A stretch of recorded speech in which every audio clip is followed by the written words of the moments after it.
Hey everyone, welcome to the Bun Me Chronicles podcast. This is Randy Kim, and today I am here with Jon Hill. So, who is Jon? He is a two-time Emmy Award-winning producer and director living in Los Angeles. You can find him working at Fox Sports Digital as their director of creative video. He also has an award-winning feature film, Above the Clouds, which can be seen. And I am very excited to have you on. I also want to say thank you for reaching out to me and sharing a little bit about your work. And also, I know that you're a big sports fan. Um, which is kind of like interesting because I never get to really talk about sports in my podcasts, like almost ever. And I don't think people know, or at least my audience or friends know that I am honestly been a big sports fan, especially when I was in my Let's 20s. go. Like we're the Let's same age. go. Like I was that kind of guy that used to call on radio stations in my 20s about what's going on with the White Sox, what's going on with the Bulls. And so like I would be into these deep dives and I was always really into these radio and TV personalities. And I know that this is a world that you're very familiar with. So I'm curious. So who are you a big fan of? Oh man. Well, thanks for the introduction, Randy. I always love a good introduction, and you nailed it. It makes me feel all warm inside. So thank you, man. Thank you. Your question is what? Who's my favorite sports teams? Yes, Sorry. yes. Oh, so I grew up in the Philadelphia area. So I Mm. grew up in the suburbs of Philadelphia. So I'm wearing my Eagles gear today. Uh, and a really big basketball fan. NBA is probably what I follow the most outside of football, and a big Sixers fan. Oh boy, Um, I'm sorry about that. I But know it's been a rough one, but you know what? You know what? Like I think that's what I love about sports, and probably you do too. Is Mhm, like it is the best. It's real life storytelling, and the you end up following these teams forever and they mhm, always let you down and yes. then but it doesn't matter because it's your team ends up becoming like your family that's like the terrible cousin that you have to Mhm, like keep bringing around and you wish you could get rid of them but you can't, you're born into mhm, it. So I sometimes am jealous of people who get to pick whatever team they are because they're from a place that didn't really have a pro team and you can just mhm. pick something. But Yeah. I feel like the absentee father in this case because I have disappeared. Like I detached myself away from the Bulls quite a bit. The White Sox fair. especially. Like not to say that I want to be a bandwagon. Like for me, I want to root for my teams when I know that there's hope, when there's Yes. promise. Like I'm not looking for like a championship contender right away, but I kind of need to see the building blocks happen. Like what the Bears are doing right now. I see hope. I was very cautious at the beginning of the season. I'm like, okay, I feel like this could turn around with Ben Johnson being the coach. Um, but with the Bulls, they've been in purgatory. There just seems to be no clue. There might be right now with Josh Giddey, but for a while, it's like there's been no expectations of them going beyond like the play-in. And then for the White Sox, it's been a colossal disaster since 2021. And I've been so far emotionally removed from that. And also I'm not a Cubs fan, so and I don't really watch hockey that much either. So I don't so it's like it's very interesting to be a fan in that sense, but also like I think for you being a 76ers fan, it's got to be very tough when you have to see Joel Embiid, not living up to his potential. Paul George for that contract, and then in the past you had Ben Simmons. I'm sorry to bring these names up here. I know Yeah, it's probably wow, giving you wow, man. PTSD. I thought we'd talk about something light like my dad dying. I mean, I will say that I am a sports troll. I am a troll when Oh, it comes okay. to So I'm learning. friends. I'm learning, But Randy. but the thing is that I'd never get to do that because my teams have really sucked where I really can't do that. Like I can't troll like Packers fans. I can't really troll Uh, Lions fans like we used to. So it's like, the yeah. world is a balance, right? Like you got to have Michael Jordan for six straight championships, but then you're also and then you had the great Walter Payton and great Mhm. Bears, but now you have to suffer through it, So growing up, you had the great life, Yes. and now you have to suffer through it, So Um, yeah, what and I agree with you 110% because I Mhm. think, and this is why I love sports, and this is why it's really funny because in Los Angeles, not everyone, a lot of people are in the entertainment industry, in the movie industry, and a lot of my friends actually don't like sports. Mm, It's they do the oh, it's sports ball or whatever. They make fun of it, all that stuff. But to me, it's just storytelling, right? And the thing about storytelling is you want to root for your hero. hmm So if your hero is, like you said, like your team, you want to have hope in them. You want to hope that the movie you're watching, the character will eventually learn from their mistakes and become the good guy. You got to hope that hmm Luke Skywalker becomes the you know the Jedi that he was promised. And then when you're stuck with the team where there's no hope and hmm the owners are terrible and hmm and don't know what they're doing or they're bad people and you're just like, why I'm not watching this show. I'm not hmm putting my time into the Real Housewives of Chicago Right. basketball. But when you do get a team, and even if they are flawed, even if they're flawed like a Joel Embiid or Podcast P, you could still root for flawed characters. I think that's one thing that I like to do as a filmmaker is like not all characters have to be perfect. We could be flawed. We can have our mistakes, but at Mhm. the end of the day, we're rooting for people. So Mhm. that's how I Who look at the Sixers, a flawed character that I am really hoping they get their act together. Yeah, like who would be a sports hero in Philly for you? A sport, that's really interesting. A lot of times it's just like the people I have good personalities and have good characters, hmm right? So someone like Tyrese Maxey is just like Mm. always smiling, always nice. He says his please and thank yous. So those kind of guys are really great to root for, because you want them to do well. You want society to be all Tyrese Maxeys. You know what I mean? But then Philadelphia basketball, like a guy like Allen Iverson, who is the most flawed hmm of individuals, and he'll tell you that too. Dealing with so much of his upbringing, his struggles and stuff. And sometimes you kind of like seeing, growing up, Iverson was my guy because he hmm had all the flaws, and he just was this small guy that played with against these monsters, and there was no player more exciting to root for.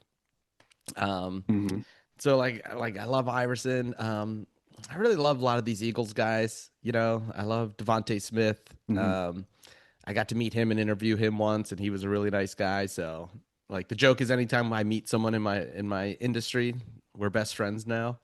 So I put Devontae Smith as my best friend. Um, let's see who else. Yeah, it's just been fun. It's been fun. Like I've as I get older, the losses don't hurt as much. hmm I think when you're so invested in it. And now I'm kind of more just like I let it flow through me. If a team loses, I just have to live to tell Yeah, another story. So I hear you. I hear you on yeah. that. And how does Philadelphia feel about Donovan McNabb now? Now that the Phillies have finally won their Super Bowl, what's the relationship with Donovan McNabb and the city? I'm curious about that. I that's a good question. He was always a divided individual. I would loved McNabb growing up. I was a big truther. I was like, McNabb's great. He's the best thing we've had in a long time. He's a Chicago guy Um, too. Yeah. he's a Chicago guy. Um, but I think his post football, and he obviously didn't get us, he got us to Super Bowl, flamed out there. Um, but his post Super Bowl or his post playing career has been kind of, he's been bringing a lot of like what I would call like sad loser energy. He looks Mm, like he needs to it's just been getting in trouble every once in a while. So I don't think mm, Philadelphia like really. I think they weren't. Not everyone loved him when he played here, and he mm, hasn't done much in his post playing career for people to love him more. He's no Jason Kelsey. You know what I mean, mm. or something like that. Even Iverson is still like At least the face of revered the city. still. Like he's Yeah. around, and then like I said again, his And personality is Charles his Barkley. personality. And Charles Barkley Charles Berkeley. still. Yeah. Yeah, and they show love too. So I think that's a different. The thing about Philadelphia is like if you love Philadelphia, Philadelphia will love you back. hmm If you kind of put up a resistance to it or something like that, or you don't feel like you belong, and maybe because he wasn't born there, then Philadelphia will turn on you as well. Why do you think Ben Simmons gave up? on his career, and especially Philly, because it's just one of the bigger. I know tragedy is a huge word for me to be using here, but but it's got to be the most perplexing sports stories in recent years. Like, this is a guy who was a three-time All-Star off the bat. I mean, he was a number one pick. He was picked over. I hate to remind you again, like over like Jason Tatum um and uh, and like I wonder about why his trajectory fell off the way it did ever since that playoff where he just was afraid to shoot the ball and was afraid to get into the free Yeah. throw line. Yeah. I think so this is something that I think is really interesting.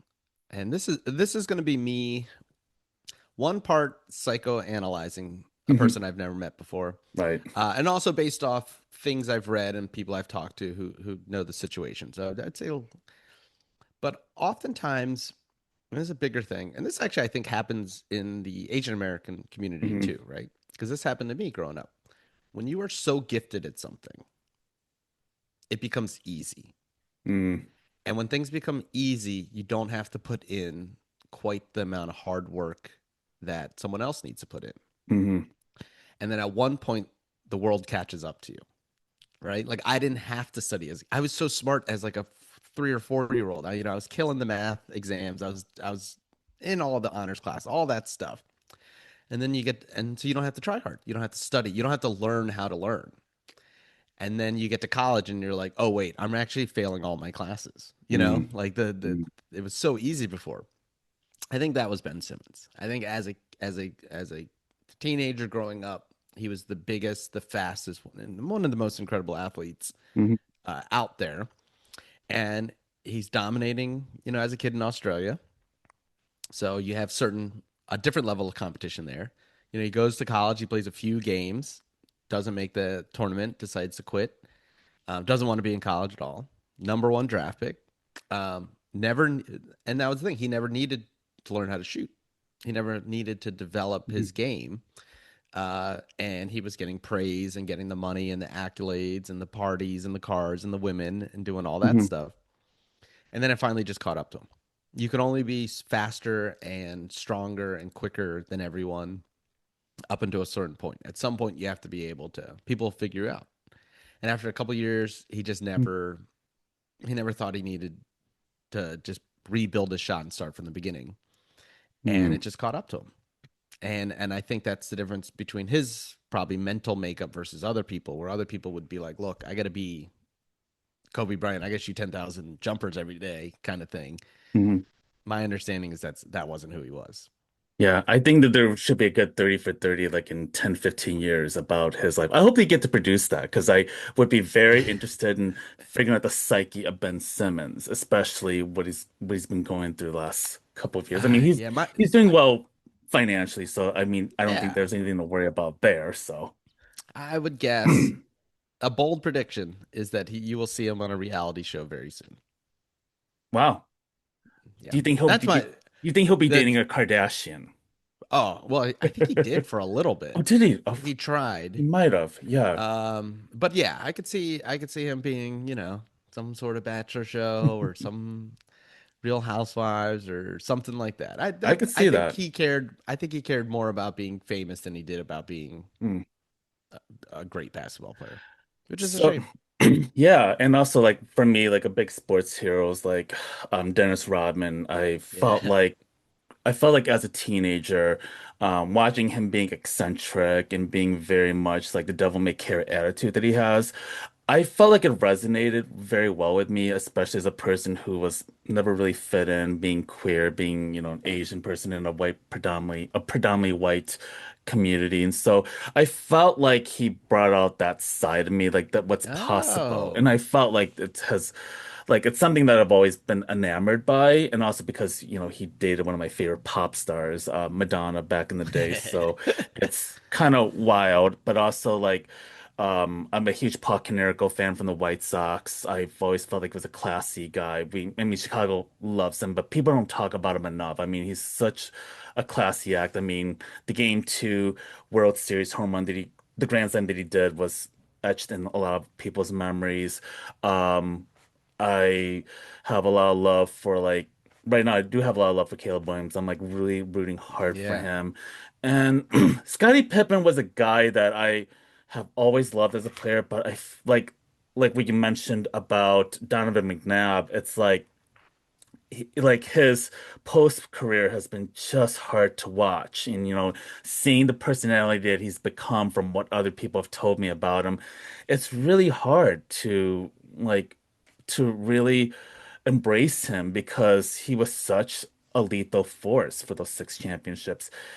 And of course, Michael Jordan, I mean, also very highly thought, but gosh, like he was the epitome of like greatness. And but it's also interesting because his relationship with Chicago practically has disappeared over the years, and he doesn't really Yeah. have a connection to it. Like one of his steakhouses has just closed about 2 months ago or a month ago, I believe. And then you have um his house that he lived in Deerfield, which has been I don't know if it has been sold, but it's been on the market for at least 10 years. So he doesn't really have any ties to Chicago necessarily, and unfortunately not with the Bulls organization. So yeah, but you had a connection, or I wouldn't say a connection, but you had an encounter with Michael Jordan. So yeah, I'm just I curious if you'd did. like to share that story.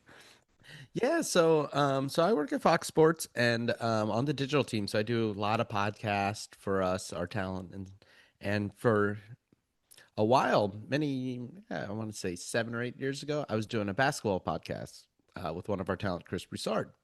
I was producing that, and we would go to the NBA All Star Game every year. So we do interviews and shoot content and podcasts and all sorts of stuff. So one year we're going, and it's down in I think it's Charlotte, yeah. And we're like, all right, let's try to find a party, right? Because NBA All Star Weekend is a party. So we find out that Michael Jordan's having a birthday party, his 50th birthday, and Chris tells us he doesn't have tickets, but like this is the address. You should go see if you can get in. Okay. So we're like, great, let's try it. So we put our suits on because we feel like, hey, if we're wearing suits, Hmm. well, maybe we have a shot here. And we it was raining, so we get in the Uber, and for some reason, because of the rain, the Uber dropped us off in the VIP entrance. I don't know why, but because of the rain, as we got out of the car, and maybe they thought we were VIPs, they just kind of like rush us out of the rain. We get to the awning, the back area, and they're like, uh, "Do you have your wristbands?" And we're like, "Sure, give us the wristbands." And so they just gave us the wristbands. And then we're like, great, which way? This way? And we walk in, and then we look at each other like, holy crap, that worked. I can't believe it. Now we're at Michael Jordan's birthday party.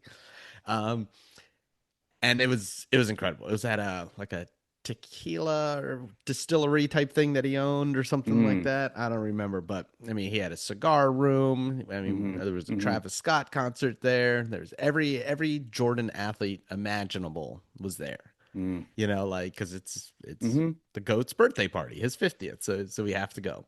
That was 2013, I believe, right? It If might have it been, was yeah, around then. 2015, yeah.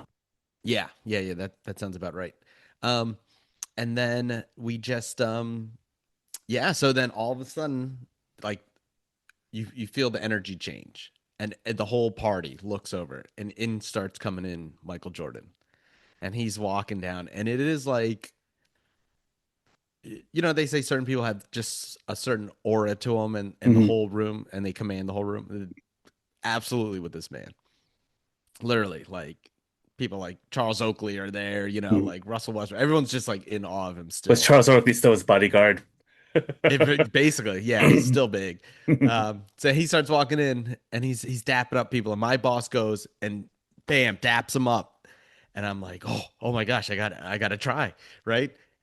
He takes us up. I go up like this to dap him up, and then bam, his security guard just boom, fist palms me right in the chest, just just Wow. he said, "Get out!" And I was like, "Ah, I'm so close, so close." Damn. But my boss at the time, Mm. Justin, just yeah, he got to dab him up. We were like, "Oh my god, you dabbed up Jordan!" Ah, yeah, it was a fun night. That, It was one of those nights where, yeah, just sometimes you just walk in like yeah. you belong, and hopefully no one says anything. Yeah, I think it's really wild because Michael Jordan.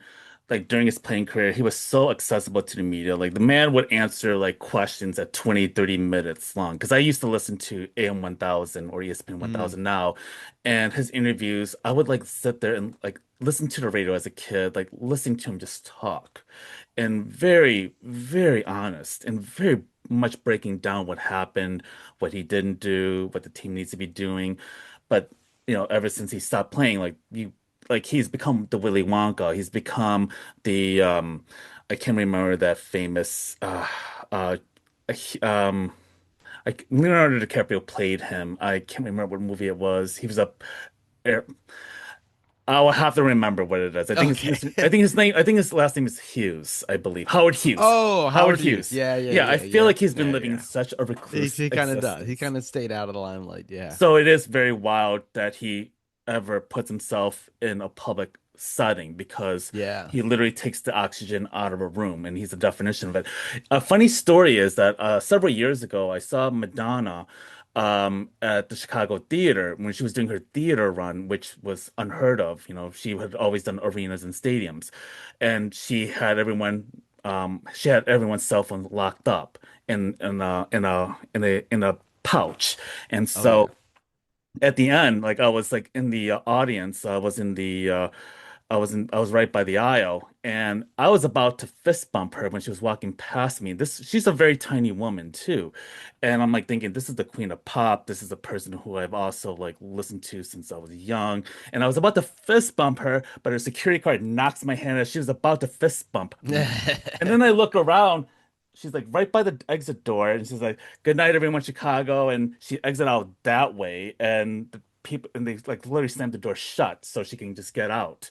And I Ah, was like, and this was at 2 a.m. in the morning because she didn't start the show until midnight. I mean, which is there's a whole nother that's a whole nother story, um but again, that was my close encounter. But I was able to meet Janet Jackson. I was able to shake hands with Grace Jones when she came by the audience. I'm like, wow. okay, at least I got my little taste. So Yeah. I'm not too upset, but that is kind of like so surreal to be in that kind of room when you like as a kid growing up, like you would never imagine to get into the sports and entertainment world, and then the people that you grew up watching, idolizing, and then here you are, like this is your work, and you're like, wow, I cannot believe I'm like in striking distance with people that I looked up to as a kid.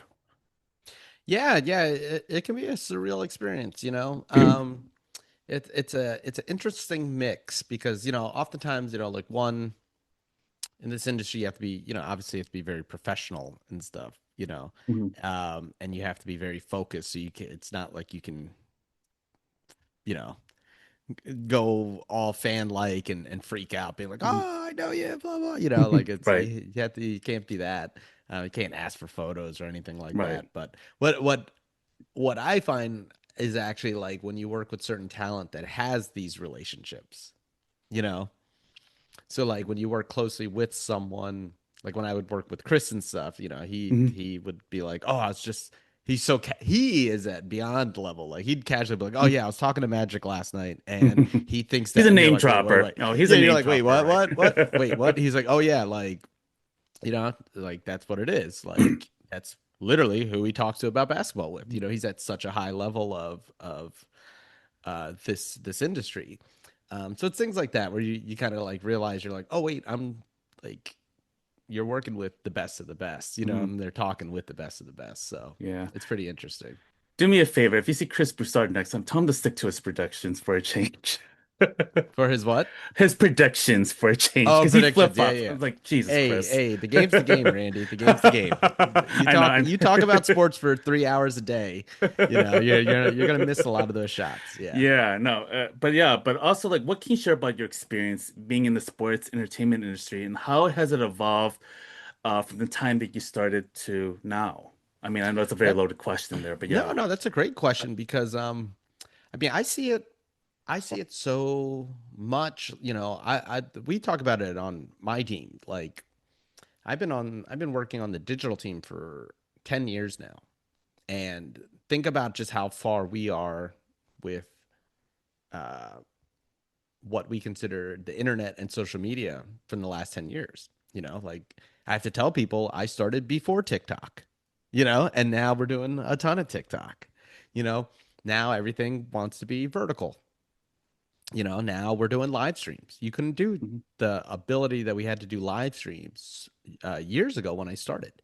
And now, like, it's so integrated in what we do as far as, you know, podcast. A podcast's been around for a long time, Mhm.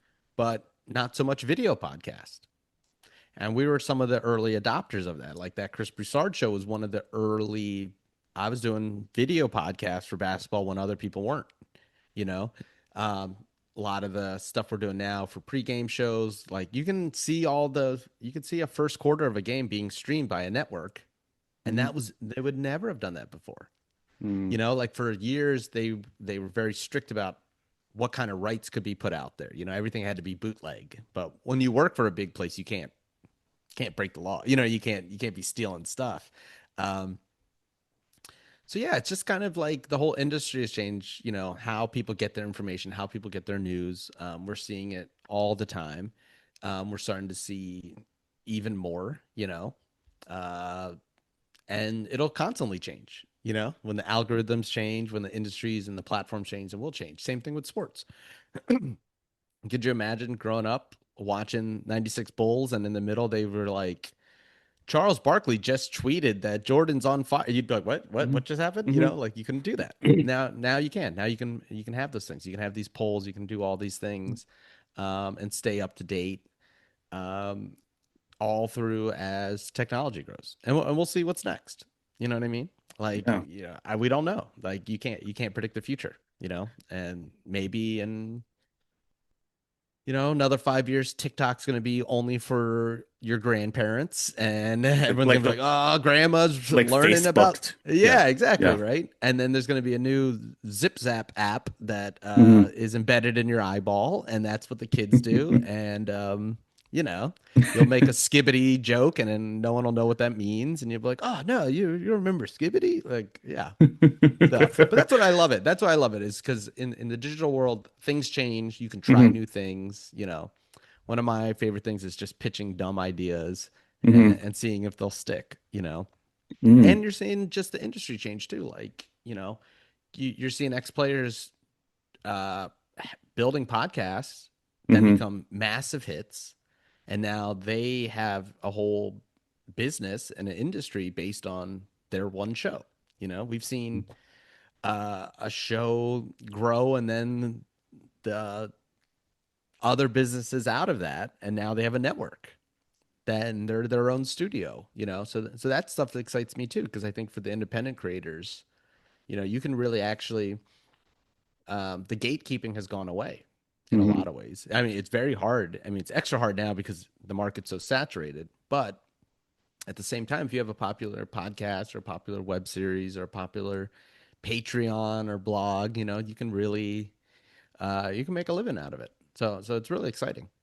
Yeah, and also you are a two-time Emmy Award winner as a producer. How has that Yeah. changed you and your own professional ambitions and people's perception of your work? Ooh, I don't know. I mean, okay. Hey, look, I got to keep it real. I like to say yes, yes. I'm a two-time Emmy award-winning producer, but it's the same way that like the backup kicker gets an Emmy. I've been very fortunate to be part of teams that did great Hmm. things, teams that did the World Cup, teams that worked with Cosm for the latest one we won. Um, so I am not the reason why we won an Emmy. You probably could get rid of me and no one would notice. But I'm very honored to be a part of a team that deserved one.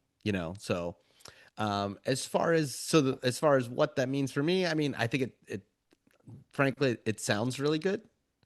And it does, I think, can kind of cut through. There's so many people in this industry, but if you sometimes get these accolades, it can get your foot in the door. If you're reaching out to someone to collaborate, or hey, I wrote the script. It's like there's a lot of it can kind of help that way, where you're like, hey, I'm not just a random guy doing videos. I'm actually a professional, and I've been able to accomplish a couple things. Do you want to have a conversation? And let me tell you about my new project. I think that helps. I think that helped for Above the Clouds for sure. Yeah. And I was also wondering, well, how has it helped you like unlock the other opportunities, the things that you were working on? And I know I want to definitely talk about Above the Clouds, but I'm curious in like what it has led to in terms of collaborations. As far as collaborations, yeah, I would say in the outside world, because also too, like, in the sports Emmy world, like, again, like, I won an Emmy, but so did the 100 people that worked on the Hmm. World Cup. So frankly, it's almost a joke too. Is like, you can be really bad to have a couple Emmys. You could actually be, like, think about, you know what I mean? Like, you could be like there's really terrible people with Super Bowl rings. Hmm. There's the guy that is like, the coach will be like, I'll never put you in the game. Like, so sometimes I'll see someone, oh, I won all these Emmys. I'm like, yeah, but you actually stink at your job. Hmm. You're just the backup kicker. Yeah. Like, you're part No of a good offense to team. Jeremy So Lin on that one too. Sorry, I hate yeah, to do that exactly. to him, So but yeah. like, but so sometimes, so sometimes that could happen too. But I think it helps get you in the door, and I think my body of work, I think, speaks for itself. So Hmm. So you recently released your debut film, Above the Clouds, which you wrote yeah, and directed. Congratulations. thank Uh, you. the movie, in a way, is like very connected to your life experience, specifically in the passing of your father and navigating your own mixed Thai American identity. What did you want to convey in this film? What were you hoping for as a takeaway when you created this film? Oh man, there's probably a lot of things. But for me, it was really like, we were at a point, I think, in time and society, especially in the Asian American culture, where things weren't good. We were seeing a lot of negativity towards us, especially around the time of COVID. And I think too, in Hollywood and in cinema, my goal is like, I just want to see more of our faces on the screen. And I think there's two ways you can do it. You can ask for permission, or you can take it. And I'm not good at asking for permission. You know, I don't have those connections. I don't have the ability to walk into a studio and say, "Hey, I'm blah blah blah. You know me from my mom and dad, those rich people. And I think it is. I think there's a lot of value in asking for permission and wanting to see more of our faces on screen. I think that does help. I think some of these big Asian American films that came out are very impactful. Crazy Rich Asians was great, and Mhm. that's one story. Again, that's a certain subset of rich Asians. I didn't grow up like that. Mhm. So who's going to be able to tell my story? No one, and if I do this work and I make this movie, then we'll have accomplished what we set out to do. Mhm. So like, now there is a movie. There is 90 minutes of a half Thai guy who meets a Korean girl, and they spend the day together, and they get to know each other, and they get to share about their lives and talk about what matters to them, and learn, the ups and downs of what they're going through, and hopefully make people laugh, make people cry a little. It is a sad story. But yeah, it's just really, I mean, honestly, it's just based off my true life, and I try What, to keep it as real as possible. in what way has that film been helpful in exploring your own Asian, specifically your own mixed Thai identity? You know, that's a great question. I would say for sure, because like, definitely while writing the film, like, I was trying to figure out this nice, you're always trying to figure out a balance of what story you're telling and why, and a lot of the connective tissues. So this movie is a lot, for people who like the movies, like, Before Sunset or Past Lives. It's a lot of Mhm. a guy and girl talking, and having conversations about life. So for me, it was like, okay, well, what are those conversations going to be? And that's where I really, while writing the film, I was like, no, I got to make it like unapologetically Asian, Mhm. is what I said. That was the term I came up with writing it. So Mhm. these conversations aren't going to be um, they're going to be rooted in our stories. When we talk about, um, there's one scene where it's like the two characters have grown up with different subsets of parents, right? One traditional Korean parents, one Thai parents. So having, I think sometimes as Asian Americans, we're all lumped in as one thing, right?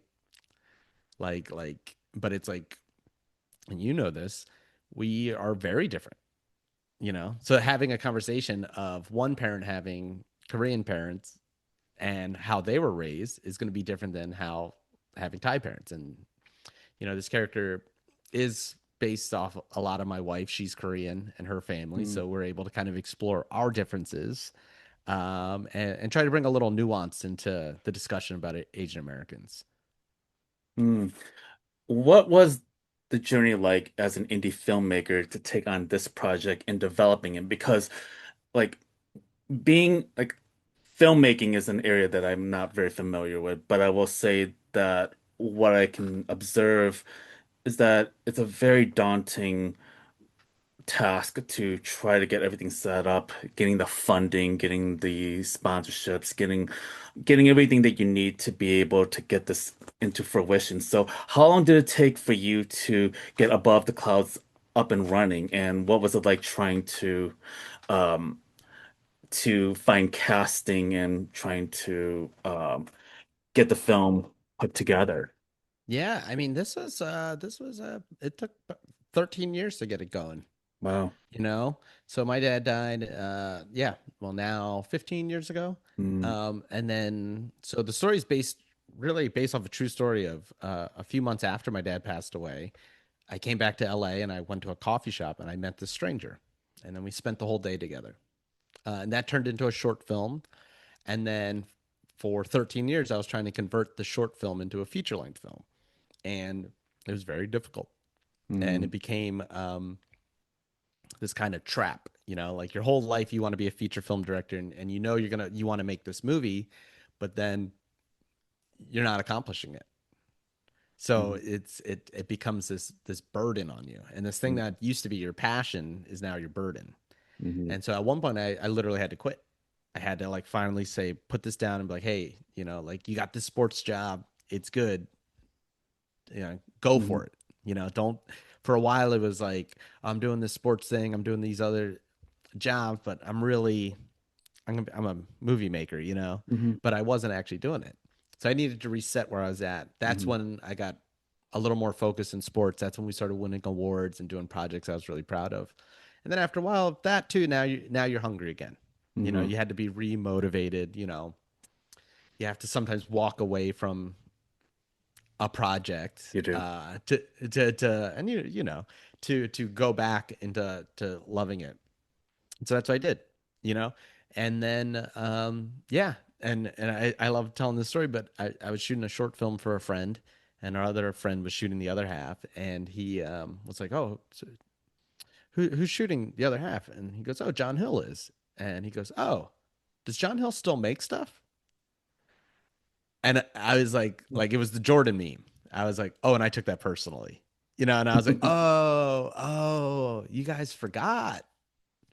Like I'm out doing my sports thing, which is great. I'm doing really Mhm, well, being successful in this industry, but I've kind of paused on the comedy feature film side of my life. I was like, "Oh, I think people forgot about me." So I had to remind them. And so then from right there, that was like the moment where I was like, "All right, I'm back. I'm back. I gotta make this film." But yeah, it's challenging. You have to raise tens of thousands of dollars. You got to mhm, convince complete strangers to join you. So you write the script, and then the first person, you send it out to a couple trusted people, mhm, and then you build a producing team, and you get a casting director. And the first person we casted was Kyun Kim, who's stars as Danny in the film. She's an incredible actress. She's so good. You just fall in love with her in the movie. She's on NBC's St. Dennis Medical. She's and Cocaine mhm, Bear. She's a star. So she read the script. We met with her and we casted her instantly. And then yeah, that's like the first step. And then you start meeting more people. And then eventually we found Chris Labadie, who plays Jay in the film, another incredible actor. He's been in so many things, um, and he really stole the show. So and then once you kind of have that, then you kind of have to fill in the little pieces. You have to find this Hmm. location. Oh, this location bailed. Okay, let's find this, and then it's just you're just battling every day. You're just trying to be prepared, being underprepared, underfunded, just winging a prayer, hoping to get it Hmm. through. But if you build the right team, and there's a lot of people like from my day one homies, Dan Reeser, Sean Cook were my producers, some of the first people I met 18 years ago when I moved to LA. Nate Cornett, I went to college with. He's been my cinematographer my whole life. So you build enough people that believe in you and believe in the project, and then yeah, you just kind of start walking forward, Hmm. and hopefully you eventually hit the finish line. Do you have, I'm actually curious if who were your biggest ba financial backers of this film? Like who do you feel like was the biggest supporters of of getting this film getting this film jump started? Oh man. So we did a kick. I would say the biggest supporter is my wife. I'm not talking Hmm. financial, just like as Hmm. someone who is like, you need to make this movie. Like Yeah. I've seen you for all these years want to make this movie. I've seen you have to quit. I've seen you have to pick it back up with passion, And she just was like so much like knowing that I wouldn't be happy until I did this movie. Mm. So she was my number one supporter from day one, always supportive. She's the best. Uh, and then financially, yeah, it was, we raised about $42,000 on a Kickstarter. Hmm. So really the community came through, and you'd be surprised. Man, there's days I'd get a donation, just start crying. No. You know, I would get one person. I went to high school with her, my Hmm. good friend Chrissy. Her dad was my uh, sixth grade teacher. He was my favorite Hmm. teacher, and he too passed away. Hmm. And she was like, "Listen, I read your Kickstarter, all this stuff. I've not once touched the inheritance my dad left us, but I want you to have money from it." And she got a very big, generous check. And she was like, I know my dad would believe in you. This is my sixth grade teacher, Hmm. you know, like for her to say, like, I know my dad would want me to spend this money on you doing this project. Like, how do you not wake up and try, you know? So like having people like that, having other friends, lifetime friends come in on the private side and give really big checks and being like, yo, man, I know I'm not going to see this money again. But like, go make this movie, dude. Like I believe in you. Just like I'm fortunate to have done a different career. I promise you, anyone listening, your independent filmmaking friends probably don't have a ton of money. And if you're a successful lawyer, banker, private equity, whatever you're doing, and you want to support the arts, find those people, man. Hmm. Because you know, we can all contribute to projects in the best way we can. Hmm. Whether it's making the project, being the writer, director, whether it's being the financier, or whether it's Hmm. just being the cheerleader. I had a lot of people who I talked to, I always say you need rocket boosters when you're creative and you have a project and you want to do something or you want to do that, you know, go go hang out with that friend that makes you feel great about yourself.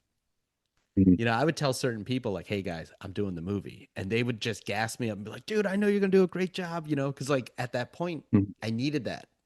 You know what I mean? Like sometimes you need a pick me up. You need that friend that's going to like Hmm. you can be going through a miserable time, but they're the one person that can make you laugh about anything. Hmm. They're the one that's going to be like, would say, "Hey John, I know you've been wanting to do this forever. Like I believe in you, man. It's going to be sick. Like just do your thing." So you need to find those rocket boosters in your life and then hit them up when you need them, Hmm. And that's what friends do. What has the feedback been or your connection with the Asian American, Asian diaspora communities in regards to this film? Like how has your relationship in a way been um been deepened or been tapped into as a result of making this film? Yeah, that's so many ways, man. I mean, I can tell you a couple.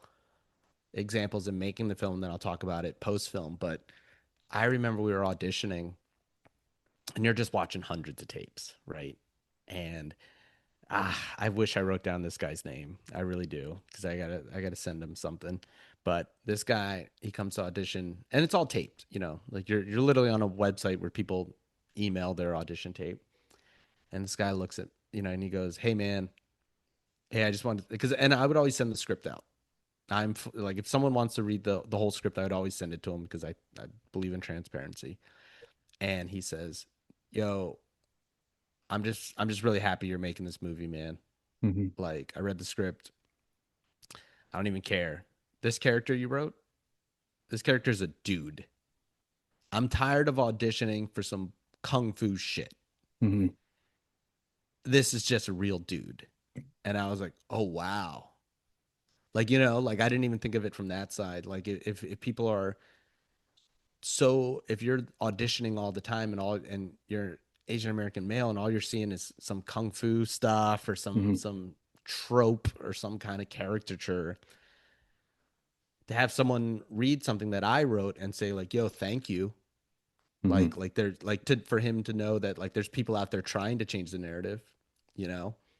So that was really special. That hit me when I needed to be hit like that, because that gave me this motivation of like, "Oh, damn, like maybe there is something to this, maybe you have theories about what you're doing, but to hear it from other people and saying, like, hey, like, go at it, like, thank you, man, like that means a lot."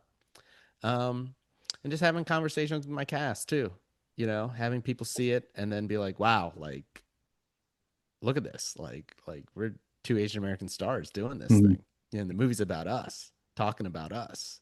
That's kind of rare, you know what I mean? Hmm. um And then since, yeah, man, we had our best, I would say our best screenings were at Asian American film festivals. We had one in Silicon Valley, we had one Disorient up in Eugene, Oregon, Philadelphia, Hmm. Asian American Fest, like, and that really to me is have been my favorite because you're watching, and the question and answer is so good Hmm. because they're picking up on the little things. They're the ones being like, "Hey, Yeah.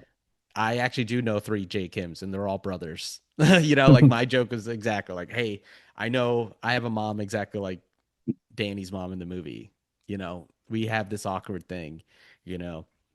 So those have been great because then you also get to meet with other Asian American filmmakers and get to talk about the struggles and what you're going through and learn the business, um, and just seeing other great talents too. Like, so not only do you get to play at these festivals and have a Q&A, but you spend the day there and you're watching, man, you watch like 20 Asian American short films and you're like, "Ooh, that actor's great. Hmm. I got to learn about them. Oh, this is beautiful. Who's their cinematographer? Okay, I got to meet Hmm. them because what am I going to do in the future, So Hmm. no better way than to do that. And um yeah, too, and just like, yeah, showing up, it's great. I love playing the film and talking about it, man. I love Hmm. when, you know.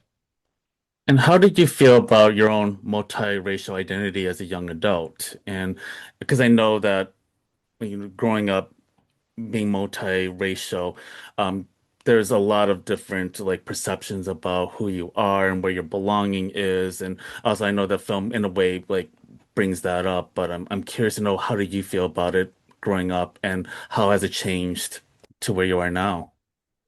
Yeah, that's this one's really interesting, and I've started, I never felt like I know there's this a lot of people that are mixed race will have this, I guess, I don't know the best way to say it. They maybe grow up confused, right? They don't like, and I understand like which side do I fit in on? Am I this? Am I that? I've heard people say like, "Oh, I'm not Asian enough for my Asian friends. I'm not white enough for Hmm. my white friends," things like that. To be honest, I never really felt that. I didn't. I have always just felt Asian.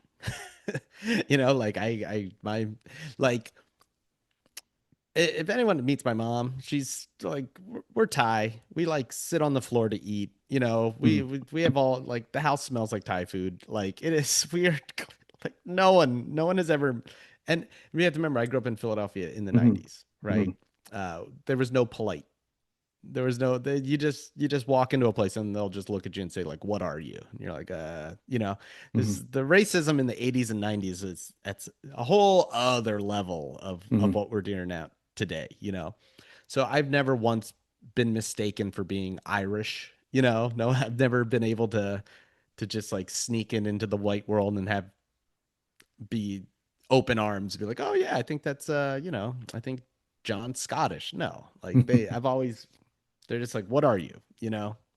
Um, and so like when you grow up with a mom that, you know, who barely speaks English, you know, like you can't not be that. You can't forget that, you know. So I've always known, you know, and I was yeah, so I never really even felt that, you know, that split side, you know Hmm. what I mean? And growing up, my brother and all his friends were Asian and mixed race, or, you know, we were a very diverse crew. Um, So we always were, I always just knew I was on the outside of it, you know, so I never Hmm. felt like that. A couple times, like there's definitely a lot, like I would say now what's interesting is having married my wife and her family. They're both her family are you know, came over from Korea. So what I've learned now is that there's certain things that they didn't do that I did. Oh, some of the American things, right? Like a perfect example, like Thanksgiving's coming up. Hmm. When I first met her, I cooked Thanksgiving for the whole fam, like all the extended uncles and Koreans, My goodness. and they didn't grow up with the Thanksgiving that I grew up with, you know, Hmm. because I would sometimes go to my grandparents' house in upstate New York, and we'd have a big Thanksgiving, you know, the white side of the family. So making a turkey for them, making the cram, you know, the stuff that I would say are traditional American kind of, you know, things. Uh, I definitely had that growing up, you know. Um, but no, I never really had. My, I've been one thing about me is I'm very comfortable in my skin, Hmm. and I don't let outsiders dictate who I am. And I know it happens to a lot of people, you know. And I know I've had because I've had these conversations with people where they feel like I don't know what group I belong in, and you know, I and to me it's like I belong in the group that I'm in, you know. I and you're not going to tell me otherwise, you know. Like Hmm. you can try, you could try to say I'm something I'm not. You can try to diss me and say, oh well, you're only this or you're only that or whatever, and I'm like, cool, Hmm. dude. Like I just don't care about your opinion. Yeah. I am me, and that's who I love, and this is, you know, flaws and all. You know, like feel free to judge me. I don't care. I say this all the time. Hmm. Look, you can say I can't write a movie. You could say I can't direct a movie. I can't edit a movie. I can't make a movie. I don't know what I'm doing. You can say all that, and that's your opinion, man. I don't care. But what you can't say is I didn't try. Hmm. All right. Like I wanted something, and I wanted to see tell a story about Asian Americans here. One about loss. What about grieving? And what about, you know, healing as a community? And I tried. I tried my best, man. And I hope people like it, you know, but that's all we can do.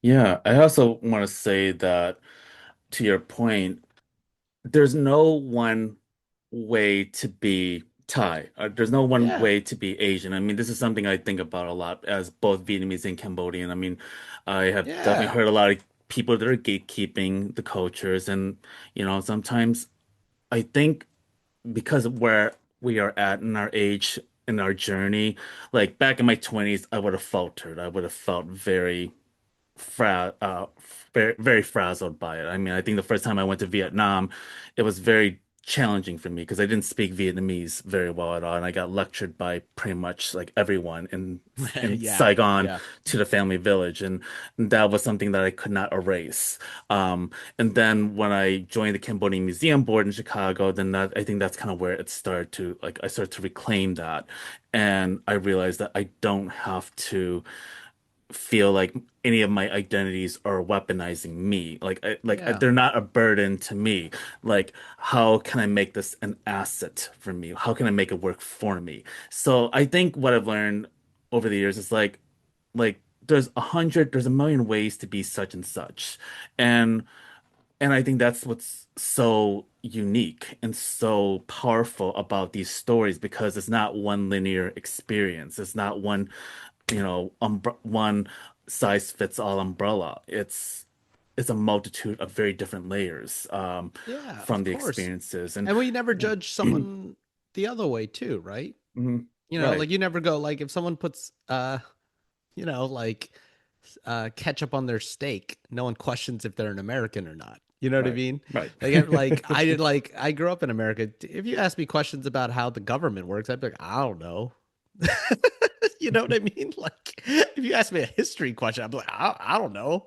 Like, I went to public school. How am I supposed to, like, if I had to name every president from George Washington on, I don't know, probably I could. 30. You could. Okay, I Randy could might. actually, yes. I couldn't, you know? So things like that, where it's like we don't get judged for Hmm. all these other things, but for Yeah. some reason, like you said, there wants to be someone that's Hmm. gatekeeping, saying a certain thing or making you feel that way, and it's natural. It's Hmm. totally natural, and I'm like I said, I'm saying this now as I'm Hmm. comfortable in my skin, and I promise you, there was probably times where I wasn't, Hmm. or you like you said, like I speak very little Thai, and I Hmm. go back, and sometimes, yeah, you're like, I just sorry, like I don't know what Thai, like my mom didn't teach me Thai as a kid, like I don't, Hmm.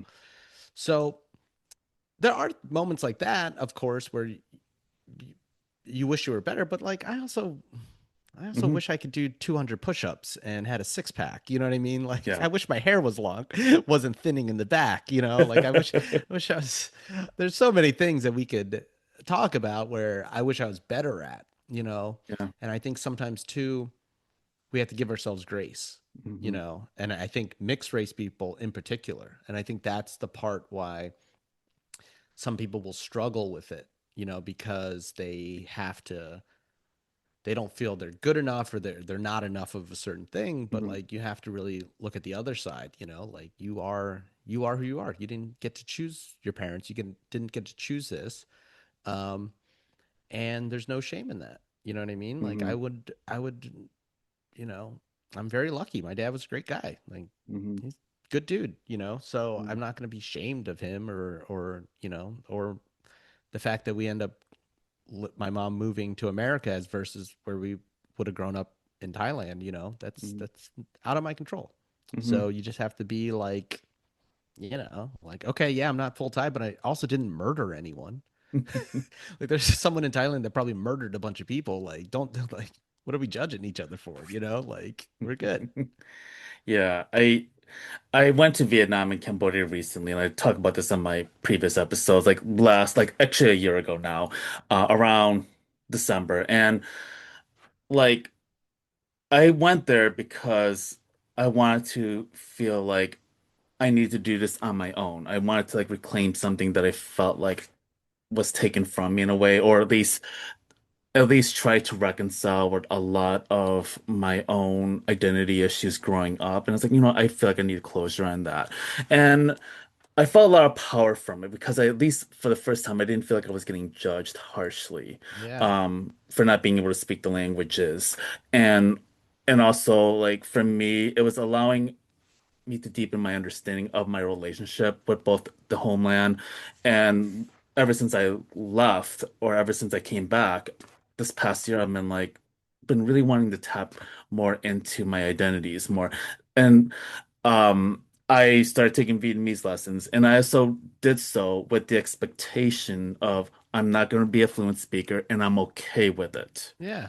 And I think there's something that's very powerful when you connect with other Vietnamese folks. And I've been like texting in Vietnamese more now. It's like if you had asked me, it's like 6 months ago, could I say something in a sentence in Vietnamese? I would have laughed at you. But it's kind of like crazy how a trip like that can really change the trajectory in your own direction. And I'm very curious about your own relationship with Thailand, where your mom is living now, and what has that looked like for you when you have visited? Yeah, man, and I just want to say I'm happy to hear that for you, Randy. I really am, man. Like I like Thanks. it's such a great journey. Our journeys are our journeys, man. Like success isn't linear, Mm-hmm. identity isn't linear. All these things they're not linear. You know what I mean? Hmm. And as we grow older, we will change and we'll see it Hmm. differently. Um, And I pretty much I feel like kind of the same journey with you.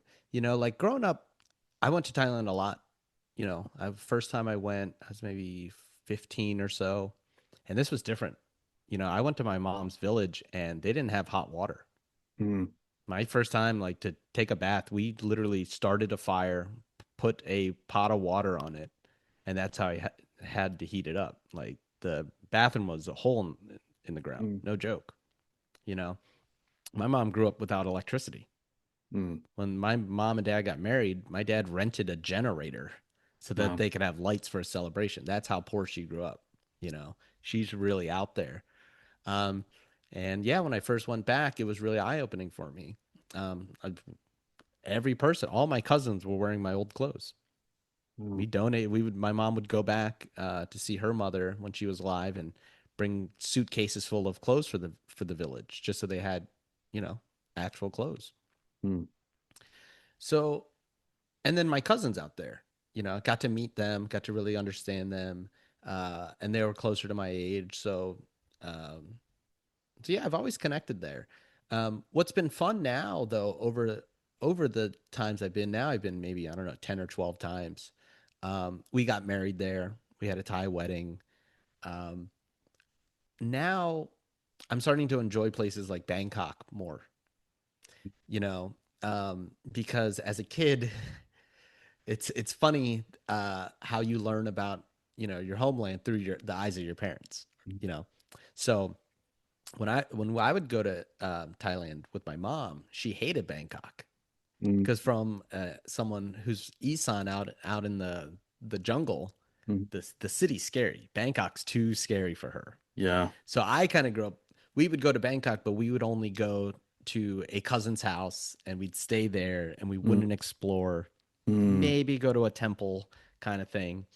Definitely no nightlife. None of that stuff. And then now that I'm older, when we go, me and my wife go, we love Bangkok. mm, Now, we can go and it's very affordable.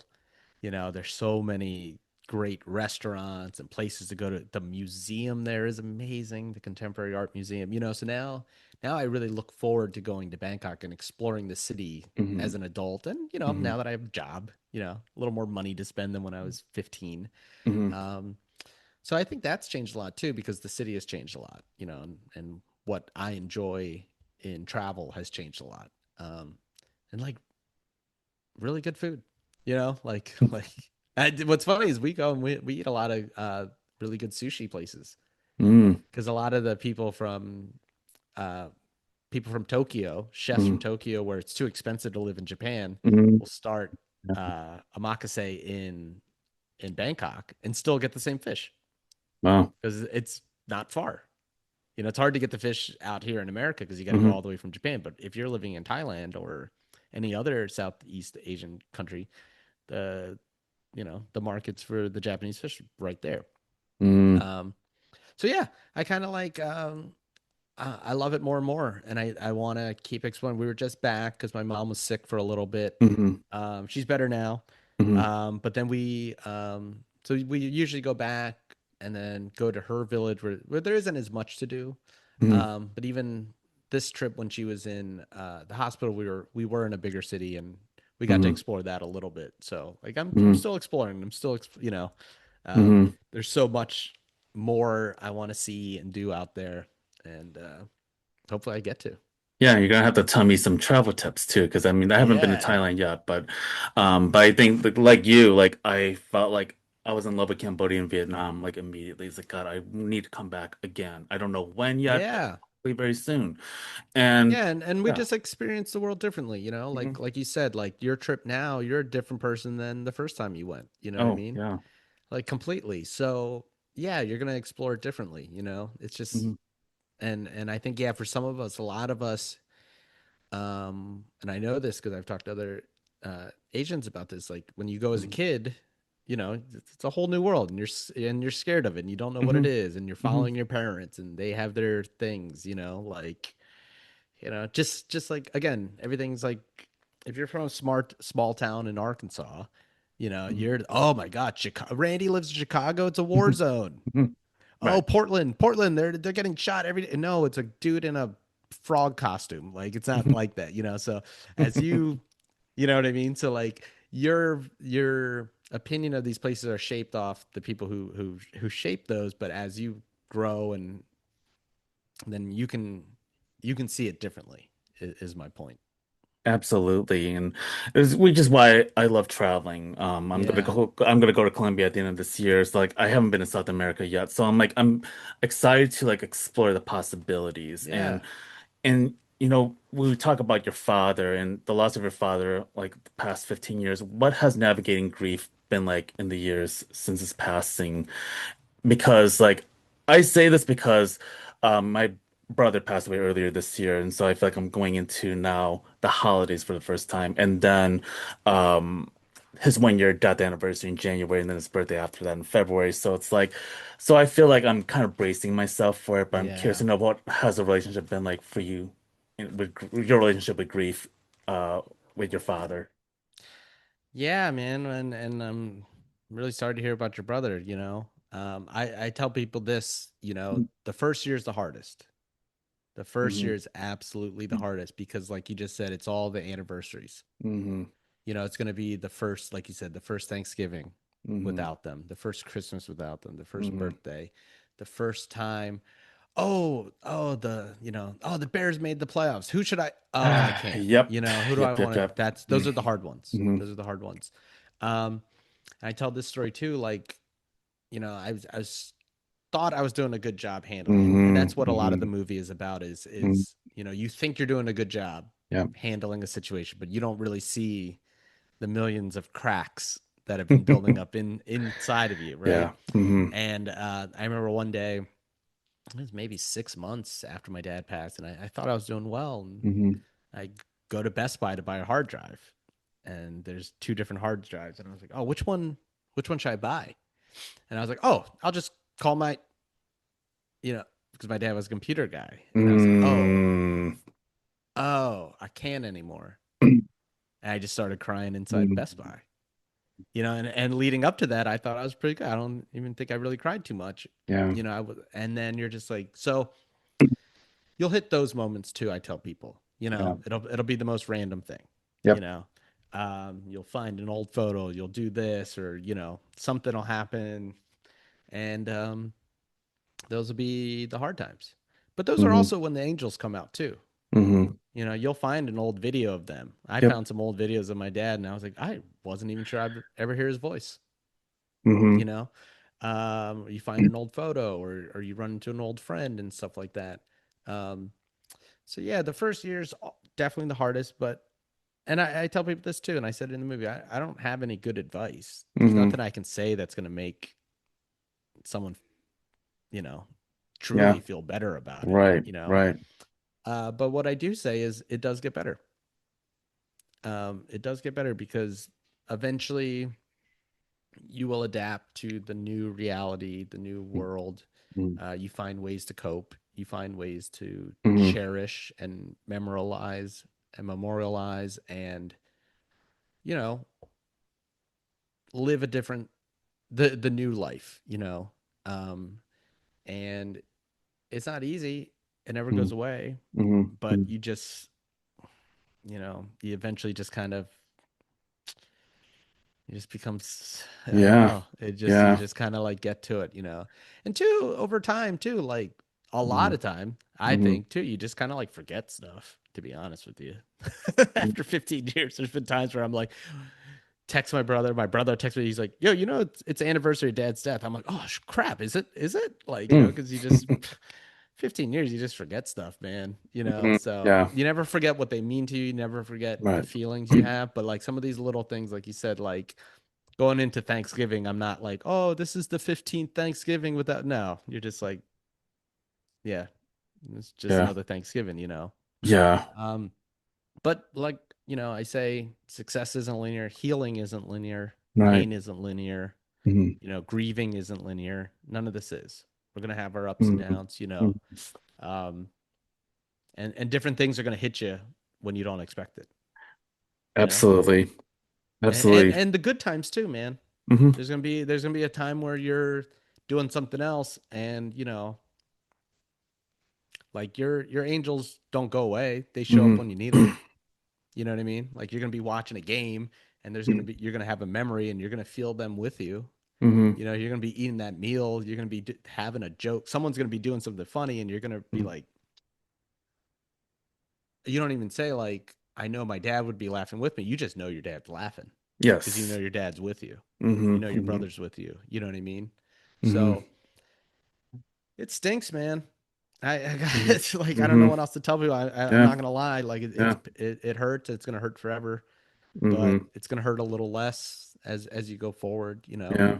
But Yeah. you'll be surprised with how many times it does. It also does feel really good.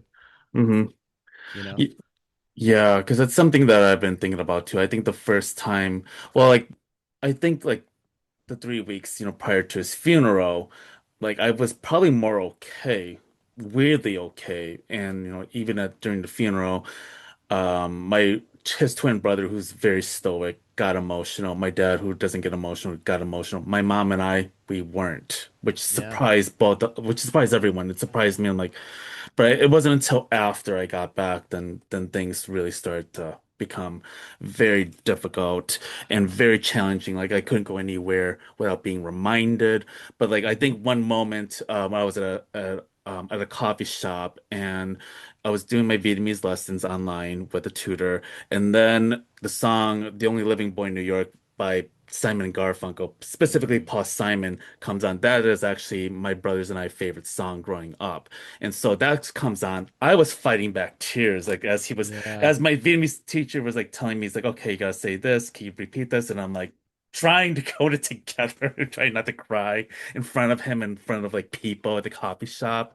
But those were moments. And I think like very recently, I went to well, my brother just got his twin brother just got married, and so they did an elopement in Big Sur, California. The photos were breathtakingly beautiful, and when I saw the photos I just broke down. I was like, God, I can't Yeah. talk to Andy about this. I'm like, so Yeah. he's this, I think that was like the first time it really started to hit me. He's like, yeah, he won't be there for those moments where like, yeah, can't do that anymore.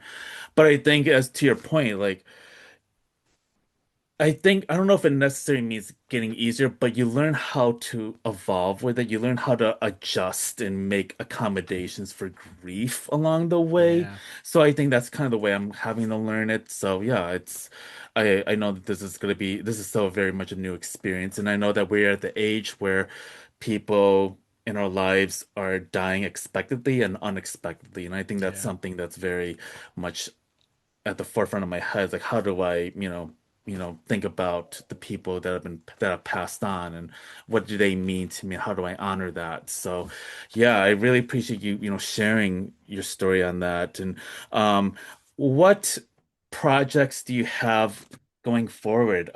What things are you looking to do for 2026? Wow. I got a couple ones. Well, I think one of the big things for me work wise is the US uh the World Cup coming to the Americas. Mm, So I'm definitely so it's on Fox this year. So I'm gonna be doing a lot. That's gonna be for people who don't know, it's gonna be probably the largest, most watched sporting event in the history of the world. So mm, the World Cup is so massive, and now they expanded it to I think 48 teams. So it's going to be the largest, and it's in Canada, America, and Mexico. So it's on our home soil, and that's going to be crazy. That's going to be 40 straight days of just wow. soccer going nuts. And I've covered a couple World Cups before, but this one being at home is going to be really really special. Stupid question. Where in America are they playing at? Oh, they're going to be in LA, Wow. Dallas, San Francisco, New York. I think Chicago. I think Mm, Miami. wow. I don't have the list in front of me, but yeah, it's going to be massive. Um, so that is kind of what a lot of my everyday life is about is preparing for this thing. But on a personal level, yeah, there's a couple of projects I've been working on Hmm. um, that I'm developing as far as the next feature film that I want to do. There's a fun, stupid short film I want to do about identity and food, and I might try to sneak that in there. Um, but really just getting this movie out there, too. I'll just keep going, and I appreciate you inviting me on this pod Hmm. to talk about it because yeah, trying to get people the more people who see this movie, Hmm. the more likely I'll be able to get more funding for the next movie. Yeah. So it's kind of this weird balance of you have to think about what's next, but you can't forget where you're at Mhm. now, So yeah, if we can get a bunch of people to buy it on Amazon streaming, then maybe we can build a base to, make the next movie So yeah, and which keep brings and me keep telling our stories. to that question, which I you just answered is like, where can people find Above the Clouds? Where is it available? So yeah, we're streaming. So the best place is Amazon Prime. Hmm. That's just like the way the online distribution works. Hmm. If you rent the movie, I make the most money, or if you buy Hmm. it, you make the most money. Hmm. If money is an issue right now for you or anyone listening, we're also free on Tubi Hmm. with ads. Same thing with Roku, Hmm. and also our YouTube. Uh, our distributor has a massive YouTube channel. So it is available for free. You got to watch a couple of commercials, Hmm. or if you're fortunate enough and want to support the film, you can buy or rent it on Amazon streaming. And just go to abovethecloudsfilm.com. There's a big link right there. Yeah, yeah, no, I hope people get a chance to watch it, and I think too, like for anyone who's lost someone, I don't want to spoil the ending, but on when I was in the hospital with my dad the last time I saw him, Hmm. I feel it. I saw a miracle, Hmm. and like I said, like we don't, we say we lose people, but really they're always with us. Hmm. Angels show up when you need them, and that's what the ending of this movie is all about. It's Hmm. the last time I was physically with my dad, but not the last time I was with him. I would Hmm. say. Um, So yeah, and also it's a comedy. It'll make you laugh because I think that's the best way through pain is often through laughter. Yeah, as we wrap up, I have one last question. So, Yeah. what would you tell your younger self 15 years ago if you went back in time? What would you tell that person? Oh man. Ooh. Besides buy Bitcoin,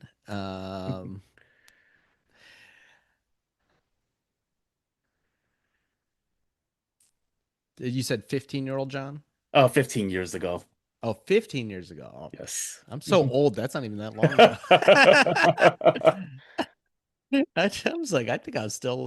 You were still in your I 20s was because like, I'm the same yeah. age I as was you. like, Yeah. Hmm. yeah. I was like, I don't know. I would say I would say, hey, there's gonna be this. You're gonna get this job at this fashion company, and there's just gonna be this cute Korean girl.